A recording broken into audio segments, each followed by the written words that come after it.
This Thursday marks the centenary of the Balfour Declaration, a one-sentence, 67-word letter from Britain's then Foreign Secretary Arthur Balfour that threw London's backing behind a permanent homeland for the Jewish people in Palestine. Israeli Prime Minister Benjamin Netanyahu will travel to London to mark the anniversary. Ahead of that visit, Mr. Johnson used a column in the Sunday Telegraph to outline his pride in Britain's role in Israel's creation.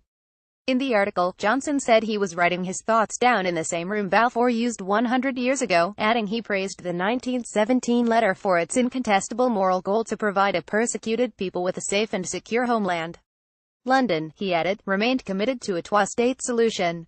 I have no doubt that the only viable solution to the conflict resembles the one first set down on paper by another Briton, Lord Peel, in the report of the Royal Commission on Palestine in 1937, and that is the vision of two states for two peoples, he wrote.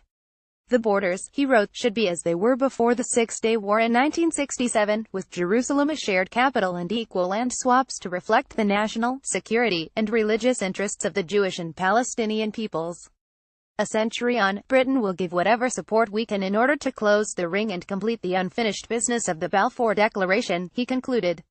As Breitbart Jerusalem reported, British Cabinet Minister Sajid Javid last month gave his assurance that Britain will stop and applaud the centenary of the signing this Thursday. The Secretary of State for Communities and Local Government stated someone said we should apologize for the declaration, to say it was an error of judgment. Of course that's not going to happen. To apologize for the Balfour Declaration would be to apologize for the existence of Israel and to question its right to exist. The Palestinian Return Centre rights group has called for the UK to apologize for the Balfour Declaration and pay reparations to those it says are affected by it.